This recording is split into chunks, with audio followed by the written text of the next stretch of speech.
Hello, everyone at Teach University. This is Frank Nunez, and Happy New Year to all of you who are listening and watching this, and a happy 2023. And I want to start the year, my new lecture, with discussing Neville Goddard and the concept of what he says is your own wonderful human imagination. We're going to dissect what he means by this and in his work and discussing his view of the imagination, how we can use it to empower our lives and reach our goals. So I want to start with a quote from Neville who says, "So all the little icons in the world that people worship, these are the little things called error.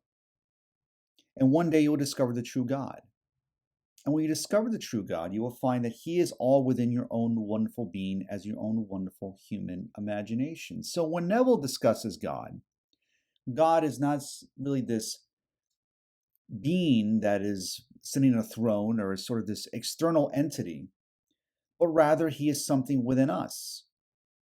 That God is a force that is within our own minds and our own human imagination, and that we have godlike or unlimited power to overcome, to transcend our challenges and problems, to heal past wounds, to transcend and become the person that we were meant to be, and make our lives and our friends and family in the world a much better place. So we have within us this power of untapped potential, this godlike power that if we utilize, can dramatically transform our lives. And what Neville is saying is that you don't have to go searching for this power. It is already within you. That it's not some external force. It is something that you already have that if you tap into and utilize, as I said, it can dramatically transform your life. And that is the power of our own wonderful human imagination, as he states. So Neville says, with your desire defined, quietly go within and shut the door behind you. Lose yourself in your desire. Feel yourself to be one with it. Remain in this fixation until you have absorbed the life and name by claiming and feeling yourself to be and to have that which you desire. When you emerge from the hour of prayer, you must do so conscious of being and possessing that which you heretofore desired. So when he says quietly go within, we understand about meditation. All of us, I think, have meditated at some point. When we meditate, we shut ourselves off, or we, at least for a period of time, shut off the noise and the distraction from our chaotic world and distracting world. And we go within. And when we go within, we begin to utilize our imagination. And there we can start to play and think of and visualize new possibilities, things that the person that we want to become, the things that we want to do, the goals that we would like to achieve, the life that we want to live, and to imagine life and see it the way we want to live it. And we lose ourselves in this process when we feel as if what we want is already here now in the present moment. And this is why the power of prayer and meditation is so important. Because when we do the inner work, when we're no longer being validated by what happens outside of us, and we focus on the present moment and meditate and go within and focus on whatever goal we would like to accomplish, or focusing on the kind of life that we would like to live, and using our imagination, we can begin to transcend and really begin to make the changes necessary to change our lives for the better. And when he talks about prayer, and we'll go over through this throughout the rest of the lecture, when Neville discusses prayer, he's not talking about prayer by praying to God and hoping something happens, but rather praying as if what we want is already here in the present moment. And that's what he means about the power of prayer, or the hour of prayer. When we meditate and go within and pray, we're praying as if what we want is already here. And by consciously focusing and feeling as if what we want is already in our possession, that what we desire is here now, that is when we are utilizing this powerful imagination of ours to live the life the way we choose it. So Neville says, here's a simple formula for successful fishing. He uses fishing here as a metaphor. First, decide what it is you want to express or possess. This is essential. You must definitely know what you want of life before you can fish for it. After your decision is made, turn from the world of sense, remove your attention from the problem, and place it on just being by repeating quietly, but with feeling, I am. As your attention is removed from the world around you, about you, and place upon the I am so that you are lost in the feeling of simply being. You will find yourself slipping the anchor that tied you to the shallows of your problem, and effortlessly you will find yourself moving out into the deep. So, the first step of this simple formula is that we have to know what it is that we want. And I discussed this in my last lecture, my 2023 goal workshop, which I'm going to add the link to this lecture, which I encourage you to watch. And I think this is a good follow up to that lecture. That we have to know what it is that we want. We have to decide what we want, whether it's to have a new career, to increase our income per month, to have a certain relationship, to perhaps travel more, to see the world, to improve our health, to encourage new emotions, more positive emotions, to improve our mental health, improve our personal and business relationships, to perhaps increase our knowledge or learn new topics. Maybe we want to go back to school and want to challenge ourselves. Maybe we want to try a new sport or hobby and turn that hobby into a potential business. Whatever it is that may be, we have to know what it is that we want and make the decision with a clear intention. You can't be indifferent in this process. We can't intellectualize it. And what Neville really suggests, and I think a lot of writers and personal growth speakers in this space and those who have studied this, promote the idea of feeling as if the wish is fulfilled, the I am. There's a physiological process to this. You have to feel it with not just your mind, but your body, to feel as if what you want is already here. Just imagine what it'd be like if you accomplished a particular goal. What would that feel like physically? Maybe you would feel euphoric. Maybe the hairs in the back of your neck would stand. You would feel lighter. Your heart would pump faster in a profound way. You would feel like you can do anything. There's a quickness to your step. And there's a number of feelings, of physical feelings that you'll have associated with imagine as if what you want is already here now. But it is a feeling. We have to feel that what we want is here in the present moment.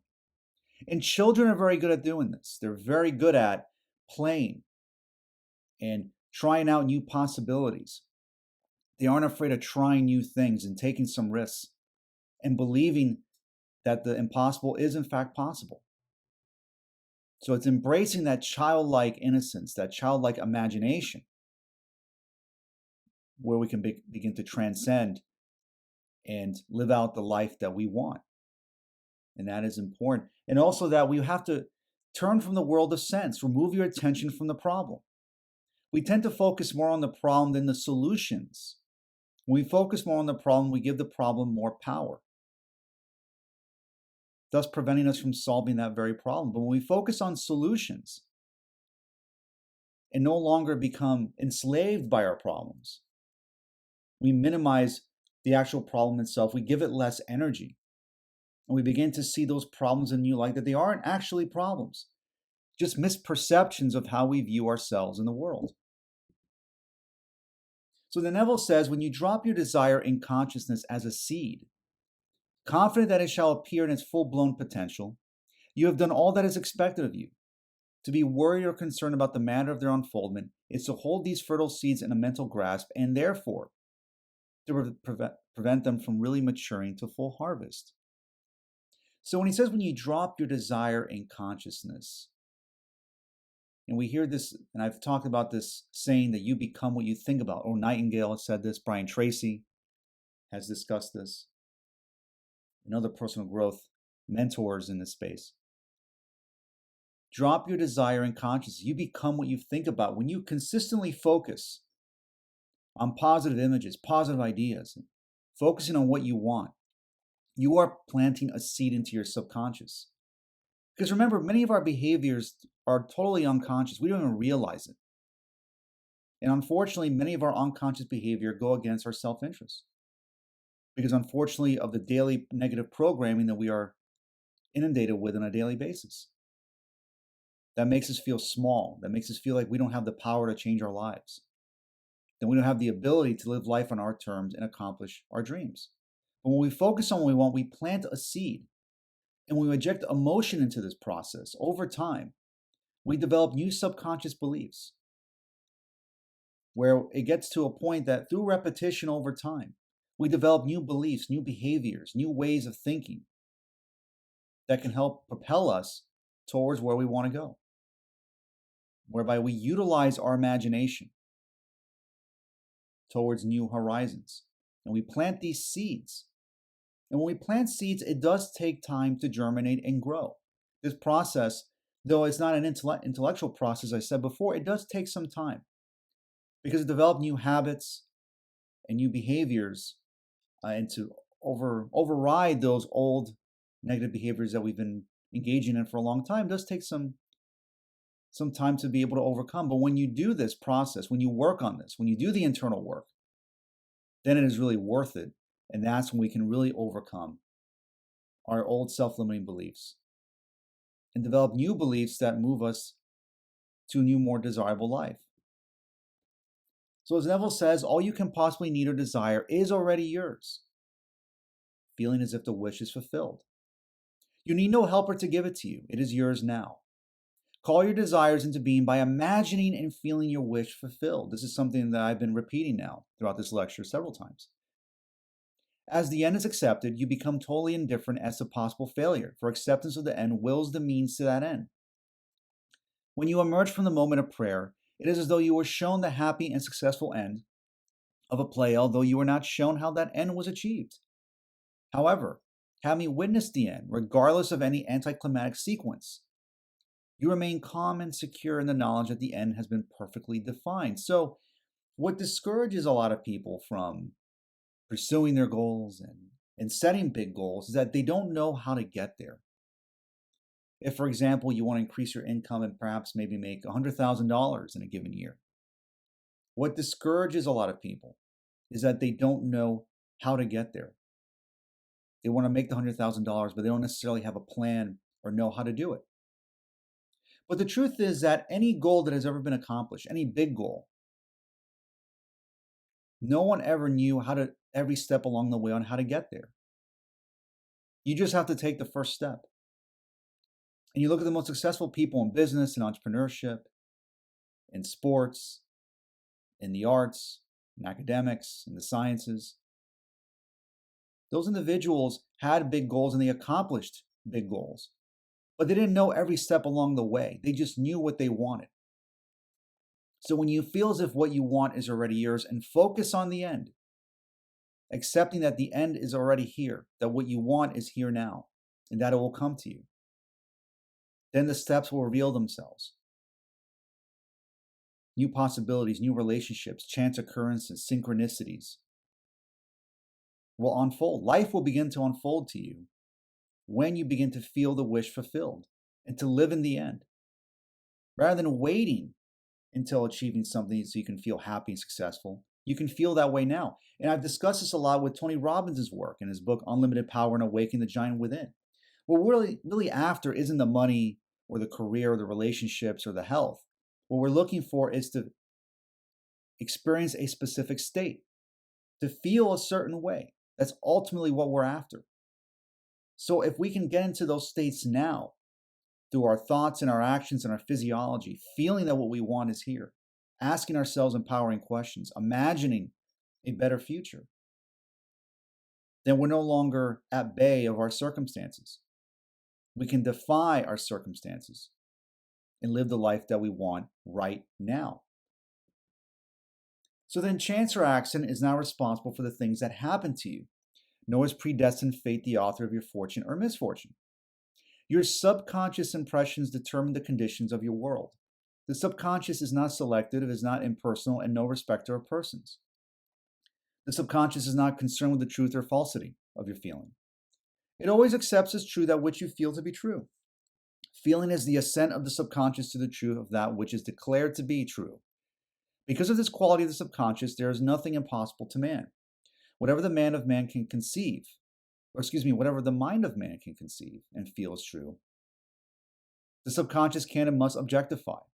Your feelings create the pattern from which your world is fashioned, and a change of feeling is a change of pattern. So, in order for us to really bring about change, it requires tapping into the subconscious. Because as I said before, many of our behaviors are found in the subconscious, where we act and behave in ways that we don't even realize that we're engaging in this behavior. We're almost running on autopilot. When you think about how you learned to drive, in the beginning it was challenging. You had to learn all the rules of the road and how to operate a car. But eventually, through repetition, driving now has become second nature. You don't really think about it all that much. And that is how many of our behaviors and personality traits are shaped. So then if we are to empower ourselves and use our imagination to transform our lives for the better, you must utilize the subconscious mind and how we impress upon it and what we impress upon it. And Dr. Joseph Murphy, in his work on the power of the subconscious mind, discusses this in great detail, which I'm going to create a new lecture on that shortly. But the subconscious does not know what is real or not. How often have we imagined something, even though the event never happened, but there's a physiological response to that? We feel physically a certain way. We get nervous if we imagine a particular outcome, worry about a worst case scenario, even though it hasn't happened yet, or in fact, probably will never happen. That is the power of the subconscious. When we can imagine that what we want is already here, the subconscious does not know the difference. In that case, then we are planting new seeds where we feel empowered, we feel alive, because we are creating an order of consciousness where we are directing our minds in such a way that creates a more empowering, more happy, more abundant, and loving state, which is really all that we're after. And once we're in this state much more often, we're in this state of flow, where everything seems to just line up, everything just seems to work. We're in the zone. We feel godlike. And in his book, The Rise of Superman, Stephen Kotler, who has researched flow often, in interviewing many high-level athletes, in these interviews, these athletes describe that when they're in these states of flow, they feel godlike. They feel like they're alive because no longer are they overthinking. They're utilizing their subconscious, their instincts to act. There's no longer this internal resistance, which I believe is what drains a lot of the energy that we have to create. We're always second guessing our creative abilities and our ideas. When we stop second guessing and just act, then that's when we can really plant the seeds of the subconscious and begin utilizing our instincts and our imagination to build and create the life that we want and to shape the world the way we see it. So sensation precedes manifestation. It is a foundation upon which all manifestation rests. Be careful of your moods and feelings, for there is an unbroken connection between your feelings and your visible world. Your body is an emotional filter and bears the unmistakable marks of your prevalent emotions. Emotional disturbances, especially suppressed emotions, are the cause of all disease. To feel intensely about a wrong without voicing or expressing that feeling is the beginning of disease. Disease in both body and environment. Do not entertain the feeling of regret or failure for frustration or detachment from your objective results in disease. So when he talks about do not or suppress emotions, it reminds me of David Hawkins' work in his book, Letting Go, where Dr. Hawkins describes that many of our emotional problems and mental distress is because of suppressed emotions. We try to fight off these emotions. We think that feeling a certain way is bad. So we suppress them, we try to fight them. If we experience them, we become more disturbed.